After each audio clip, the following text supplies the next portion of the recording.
Assalamu alaikum grade 10. Hope you all are fine and doing good. But now we are going to start exercise 1.2 question number 2.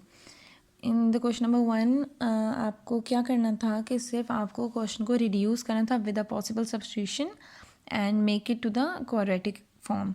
But question number 2 में आपको इसको solve करके answer भी calculate करने हैं. ठीक है, like we are given with x4 minus 20x² plus 64. तो हमारा पहले वाला प्रोसेस तो वैसे ही रहेगा जो हम सब्स्टिट्यूशन तक कर रहे थे, बट उसके आगे उसको आपने कैसे सॉल्व करना है इस क्वेश्चन के साथ मैं आपको सारी चीज़ें अपडेट करती जाऊँगी. सो सबसे पहले हम क्या कर रहे थे, हम कह रहे थे लेट जो भी स्क्वायर वाली टर्म है उसको हमने किसी और वेरिएबल के इक्वल सपोज किया था. इट मीन्स कि अब अगर वाई स्क्वायर हमारे पास एक्स स्क्वायर वाई के इक्वल है तो इट सिंपली सेज कि अगर आप स्क्वायरिंग कर दो, एक्स स्क्वायर पे भी स्क्वायर कर दो तो वाई पे भी स्क्वायर हो जाएगा. तो x4 will be equals to y square. तो अब यहाँ पे हमें सब्स्टिट्यूशन मिल गई. मीन्स कि एक्स स्क्वायर को आप वाई से रिप्लेस करोगे और x4 को आप वाई स्क्वायर से. ना हो x4 को आप लिख दो y square minus 20y plus 64 is equals to 0. अब यहाँ पर हम क्या कर सकते हैं, द वेरी फर्स्ट थिंग कि हम यहाँ पर इसकी मिड टर्म ब्रेक कर सकते हैं. यहाँ तक हम पिछले क्वेश्चन में कर रहे थे ना, क्वेश्चन नंबर 1 में. बट अब यहाँ पे आपको जो क्वाड्रेटिक फार्मूला वगैरह अप्लाई करके सॉल्व करने के तरीके थे. कौन कौन से तरीके थे? Number 1 was mid term breaking, number 2 was completing square method and number 3 was quadratic formula. अब यहाँ से आपने बनाना है 64 वाई स्क्वायर. फर्स्ट और लास्ट को मल्टीप्लाई करवाया तो 64 वाई स्क्वायर. कोई दो ऐसे नंबर जिनको मल्टीप्लाई करवाऊँ तो 64 वाई आए, प्लस माइनस करवाऊँ तो 20 आए. तो 16 4 + 64 माइनस माइनस प्लस 16 4 + 64 एंड 16 + 4 20. दोनों चीज़ें सेटिस्फाई हो गई. अब हमारे पास इसकी मिड टर्म ब्रेक होगी. फर्स्ट टू में से कॉमन आ गया वाई, अंदर आ गया वाई माइनस 16. नेक्स्ट टू में से कॉमन आ गया -4, अंदर आ गया y minus 16 is equals to 0. अब फर्स्ट ब्रैकेट में आ गया वाई माइनस 16, नेक्स्ट ब्रैकेट में आ गया वाई -4 इज इक्वल्स टू 0. एक बार आपने वाई माइनस 16 को इक्वल्स टू 0 किया और एक बार आपने वाई -4 को इज इक्वल्स टू 0 किया. Y is equals to 16 and y is equals to 4. But question हमारे पास वाई में तो था ही नहीं, क्वेश्चन में तो एक्स था. तो अब जहाँ जहाँ आपने वाई रिप्लेस किया हुआ है, वाई की वैल्यू फाइंड आउट की हुई है, वहाँ पर आपको एक्स को रिप्लेस करना है, रिप्लेसिंग वाई. अब वाई को आप रिप्लेस कर दो. वाई को हमने कहा था एक्स स्क्वायर के इक्वल है. X square is equals to 16 and x square is equals to 4. अब सिंपल एक्स की वैल्यू लाने के लिए हमने क्या करना होगा कि हमने यहाँ पे स्क्वायर को ख़त्म करने के लिए अंडर रूट लिया एक्स स्क्वायर, और यहाँ पर आ गया अंडर रूट 16. यहाँ पर भी आ गया एक्स स्क्वायर पे भी अंडर रूट और यहाँ पर 4 पे भी अंडर रूट. ये 4 लिखा हुआ है, ऐसे लग रहा था वाई है. एक्स और एक्स स्क्वायर अंडर रूट से कैंसिल, एक्स अंडर रूट 16 क्या आ जाएगा plus minus 4. Square under root से कैंसिल, अब ये अंडर रूट आ गया प्लस माइनस 2. अब यहाँ पे एक्स की 2 वैल्यूज़ आ गई हैं. ठीक है, बट एक्चुअली ये 2 नहीं, ये तो 4 वैल्यूज़ हैं. यहाँ पे आपने ये चीज़ याद रखनी है कि हमारे पास क्वेश्चन में जितनी भी हाईएस्ट डिग्री है, एक्स के ऊपर 4 पावर है, एक्स के ऊपर स्क्वायर थे तो हाईएस्ट डिग्री x4 है. तो हमारे पास जब भी आप आंसर लेकर आओगे तो आंसर में भी उतनी ही वैल्यूज़ आएंगी जितनी हाईएस्ट डिग्री है. तो 4 पावर थी, 4 ही आंसर है. लास्ट में सोल्यूशन सेट बना लेंगे और सोल्यूशन सेट में आपने वैल्यूज़ दिखने हैं. 4 वैल्यूज़ कैसे हैं, एक +4, एक -4, एक +2, एक -2. तो +-4 +-2, ये हमारे पास इसका आंसर है. ओके स्टूडेंट्स, अब हमारे पास क्वेश्चन नंबर 2 का सेकंड पार्ट है. इसमें लिखा हुआ है x4 + 16 x² -2 25 is equals to 0. Same आपने उसी तरह से सब्स्टिट्यूशन करनी है जैसे हमारे पास फर्स्ट पार्ट था, सेकंड पार्ट भी इसी तरह से करना है. Let x² is equals to y, तो x4 हो जाएगा हमारे पास y² के इक्वल. नाउ अब आप इस वैल्यूज़ को रिप्लेस कर दो. x4 की जगह आपने कर दिया y² plus 16y -2 25 is equals to 0. अब आपने फर्स्ट और लास्ट को मल्टीप्लाई करना है. आप वैसे भी कर सकते हो और आप उसके अलावा इस पे क्या चीज़ अप्लाई कर सकते हो, कंप्लीटिंग स्क्वायर. तो कंप्लीटिंग स्क्वायर में हमने ये रूल याद किया था कि जो भी कांस्टेंट होगा वेरी फर्स्टली आपने कांस्टेंट को इक्वेशन की दूसरी तरफ ले जाना है. ठीक है, तो मैं -225 को इस तरफ ले आई हूँ, +225 हो गया. फर्स्ट टर्म होल स्क्वायर बन गई है, +2 हमारे पास फॉर्मूले का आ जाता है. उसमें हमने फर्स्ट टर्म लिखनी होती है, फिर साथ y +2a बना दिया. अब b की वैल्यू क्या होनी चाहिए कि आपका 16 वह सेटिस्फाई हो जाए.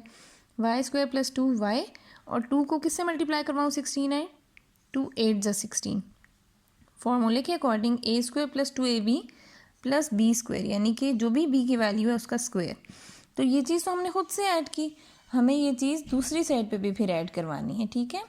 225 प्लस 8 स्क्वायर। अब यहाँ पे बन गया A square plus 2ab plus B square, that is equals to A plus B का होल स्क्वायर। और ये 225, 8 का स्क्वायर हो गया 64, 8 8 ज़ा 64, y plus 8 whole square, 225 plus 64 289। अब आपने 289 को किस तरह से सॉल्व करना है, अब ये स्क्वायर है इसके ऊपर, तो स्क्वायर हमें पता है स्क्वायर किस तरह से सॉल्व हो सकता है, अंडर रूट लेने से। तो हमने स्क्वायरिंग कर दी, अंडर रूट ले लिया बोथ साइड्स पर, स्क्वायर और अंडर रूट कैंसिल, और 289 अंडर रूट के साथ आ गया। y प्लस 8, 289 हमारे पास 17 का अंडर रूट होता है, तो अंडर रूट को रिमूव करके प्लस माइनस दोनों का साइन आ गया। एक बार y plus 8 is equals to 17 और एक बार y plus 8 is equals to minus 17। Plus 8 है, दूसरी तरफ ले जाकर 17 माइनस 8 कर दिया। 17 माइनस 8 एक दफ़ा आ गया हमारे पास 9, और दूसरी साइड में हमारे पास आ गया y is equals to minus 17 minus 8, minus 17 minus 8 minus 25। ये हमारे पास y की दो वैल्यूज़ आ गई, बट क्वेश्चन तो y में था ही नहीं, क्वेश्चन तो हमारे पास x में था। तो अब आप y की वैल्यूज़ को दोबारा से रिप्लेस कर दोगे। अब हम यहाँ लिखते हैं रिप्लेसिंग y। एक था हमारे पास y इज इक्वल्स टू 9 और एक था हमारे पास y is equals to minus 25। तो y हमारे पास किसके इक्वल था, एक्स स्क्वायर के इक्वल। यहाँ हमने लिख दिया x square is equals to 9 and then x square is equals to minus 25। अब स्क्वायर है, फिर अंडर रूट करने से ख़त्म होगा, स्क्वायर है अंडर रूट करने से ख़त्म होगा, स्क्वायर अंडर रूट से cancel, x is equals to, अब ये 9 अंडर रूट 9 किसके इक्वल आएगा, प्लस माइनस 3, ये स्क्वायर अंडर रूट से कैंसिल। यहाँ पे हमें पता है 25 का अंडर रूट तो 5 हो जाएगा, ठीक है, और -1 का अंडर रूट में सेपरेट कर देती हूँ। एक एक्स की वैल्यू आ गई है प्लस माइनस 3, और यहाँ एक्स अंडर रूट 25 तो बन गया 5, और -1 अंडर रूट होता है हमारे पास आयोटा, तो अंडर रूट 5 की वजह से प्लस माइनस 5 आ जाएगा, और अंडर रूट -1 हमें ले गया आयोटा पे। सोल्यूशन सेट आप बना लोगे, plus minus 3 and plus minus 5 iota. Now this would be your answer. Simple वही सारी सब सिंप्लीफिकेशंस हैं, क्वेश्चन नंबर 1 के जैसे एग्जैक्टली था। Okay students, now we have part number 3 of exercise 1.2 question number 2। Substitution ही है, बट अब आप इसको सॉल्व भी करोगे। अब यहाँ पर देखें एक्सपोनेंशियल फॉर्म में ना 2 raise to power 5 1 raise to power 1/5 sorry, तो हम सबसे पहले क्या लिखेंगे, let x raise to power 1/5। हमने इसको सबसे पहले y के इक्वल सब्स्टिट्यूट करना है, ठीक है। अब ये चीज़ हमारे पास y के इक्वल आ गई, इसकी स्क्वायरिंग अगर कर दें y स्क्वायर और x 1/5 पे भी स्क्वायर कर दिया, ये बन गया हमारे पास x raise to power 2/5 is equals to y square. ये हमारे पास इसका आंसर आ गया। अब हमने ये सब्स्टिट्यूशंस दे देनी है। x 2/5 हमारे पास है, x 2/5 है हमारे पास y स्क्वायर प्लस 5, x 1/5 है हमारे पास y प्लस 6 इज इक्वल्स टू 0। अब इसको हमने सॉल्व करने का तरीके पता है हमें, या हम फैक्टराइजेशन करते हैं either for the mid term breaking और कंप्लीटिंग स्क्वायर, और you can go for the quadratic formula. So यहाँ पे हमें मिड टर्म ब्रेकिंग ईजी लग रही है। 6y square, first to last को मल्टीप्लाई कराते हैं ना, तो 6y स्क्वायर आ रहा है, मीन्स 2 3 ज़ा 6 भी हो सकता है, 6 1 ज़ा 6 भी हो सकता है, 2 + 3 भी 5 होगा, 6 और 1 में हमारे पास एक माइनस का साइन आ जाएगा 5 पे जाने के लिए। सो 6 और 1 हमारे पास सेटिस्फाइंग फैक्टर्स नहीं है, so you will go for 2 and 3 because 2 3 ज़ा 6 and 2 + 3 5। I hope mid term breaking आप सबको आती होगी, फिर भी मैं मिड टर्म ब्रेकिंग के लिए भी आपकी कोई वीडियो शेयर कर दूंगी जिन बच्चों को मिड टर्म ब्रेक में भी कन्फ्यूजन है। Do let me know. अंदर रह गया y + 2 इज इक्वल्स टू 0। अब ब्रैकेट में हमारे पास y + 2 है, एक दफ़ा y + 2 और एक दफ़ा y + 3 इज इक्वल्स टू 0।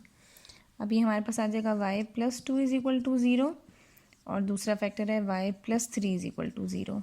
एक y की वैल्यू आ गई -2 और एक y की वैल्यू आ गई है -3। But question was not in y form, तो क्वेश्चन हमारे पास तो था एक्स की फॉर्मेशन में अब वाई को अपने रिप्लेस करना है। नाउ रिप्लेसिंग वाई, वाई को रिप्लेस करेंगे। एक वाई हमारे पास हमने क्या सब्स्टिट्यूट किया हुआ है 1/5 के इक्वल, तो वाई को हमने लिखना है x 1/5 इज इक्वल्स टू -2, ठीक है। और एक जगह हमारे पास है x 1/5 इज इक्वल टू -3। अब यहाँ पे हमें तो x की वैल्यू चाहिए ना, तो x के ऊपर 1/5 है, इसको कैसे कैंसिल कर सकते हैं हम। इजी वे क्या है कि हम टेकिंग फिफ्थ पावर अगर लिख दूँ, taking fifth power, fifth power क्या करेगी x 1/5 की 5 पावर साथ लिख देगी और -2 के ऊपर भी 5 पावर लगा देगी। x 1/5 के ऊपर भी 5 पावर और -3 के ऊपर भी 5 पावर, ये 5 और ये 5 कैंसिल, x की वैल्यू आ गई। अब माइनस के ऊपर जब भी ऑड पावर होती है, मींस माइनस के ऊपर जब भी हमारे पास कोई ऑड नंबर आ जाए 3, 5, 7, 9, 11 इस तरह का कोई नंबर आए तो वो माइनस ही रहता है, वो चेंज नहीं होता। तो 2⁵5 क्या बन जाएगा, 2 को 5 टाइम मल्टीप्लाई करवाएं, डैट वुड बी 32। अब ये x की पावर में 5 और 5 कैंसिल, हमारे पास सिर्फ x रह गया। और यहाँ पे माइनस के ऊपर फिर ऑड पावर है तो वो माइनस ही रहेगा, वो तो चेंज नहीं होगा। और 3⁵5 हमारे पास आ जाएगी 343। लास्ट में आपने सोल्यूशन सेट बनाना होता है। सोल्यूशन सेट आप कैसे बनाते हो कि हमारे पास जो भी x की वैल्यूज़ आई हैं लाइक -32 एंड -343, ये हमारे पास आंसर्स हो जाएंगे।